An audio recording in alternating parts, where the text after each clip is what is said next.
Hello. নতুন বছরের প্রথম দিন জাহিদুল ভর্তি হল মাদ্রাসায়।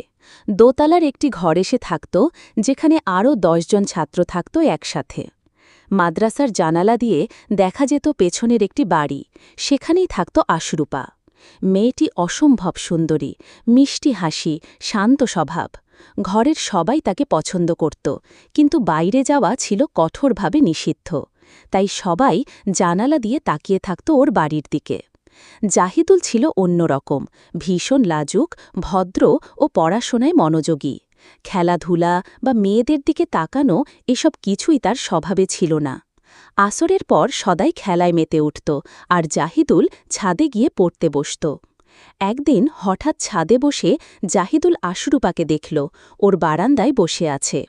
এরপর প্রতিদিন জাহিদুল ছাদে গিয়ে বই হাতে নিয়ে বসত, আর দূর থেকে তাকিয়ে থাকত মেয়েটির দিকে।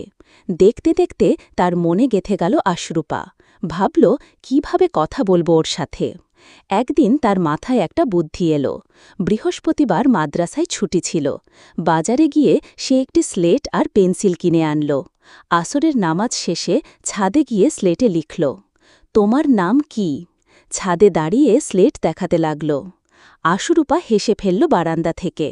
পরের ৩ দিন স্লেটে বারবার প্রশ্ন লিখে দেখাতে লাগল জাহিদুল।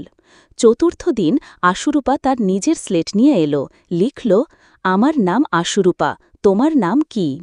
জাহিদুল লিখল, জাহিদুল, কেমন আছো? এভাবে চলল প্রশ্নোত্তর। আশরুপা বলল সে ক্লাস 7-এ পড়ে।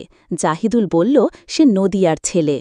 একদিন জাহিদুল জানতে চাইল, তোমার মোবাইল আছে? আশরুপা বলল, মায়েরটা আছে। তারপর তারা ফোনে কথা বলতে শুরু করল। রোজ একবার করে কথা হতো। এভাবে কেটে গেল কিছু সুন্দর দিন। কোরবানির ঈদের ছুটি এলো। জাহিদুল বাড়ি যাওয়ার পথে ট্রেনে নামার পর রিকশা না পেয়ে হেঁটে বাসস্ট্যান্ডের দিকে রওনা দিল। রাত তখন ৯টা। হঠাৎ ২ জন লোক তার মুখ চেপে ধরে রাস্তার নিচে নিয়ে যায়, ছুরি ধরে তার গলা কেটে ফেলে।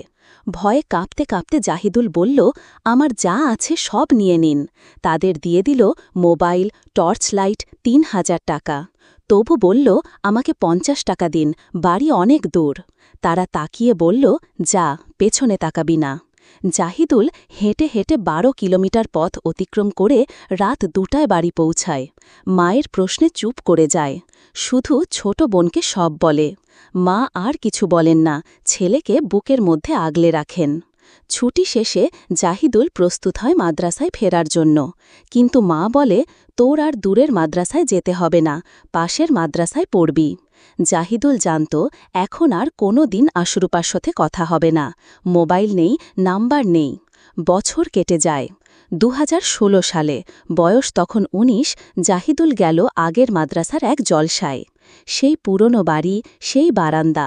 সেখানে দেখল আশরুপা, কোলে একটা বাচ্চা। চোখে চোখ পড়তেই আশরুপা বলল, তুমি স্বার্থপর, একটা কলও করনি। আমি তো তোমার অপেক্ষায় ছিলাম, বাড়ির চাপে বিয়ে করে ফেলেছি। জাহিদুল একটুখানি হেসে বলল, নসিবে ছিল না তাই হয়নি। আজও জাহিদুল মনে করে তার সেই ছেলেবেলার প্রেম, চুপচাপ, জানালার ফাঁক দিয়ে দেখা, স্লেটের লেখায় ভরা অপূর্ণ ভালোবাসা।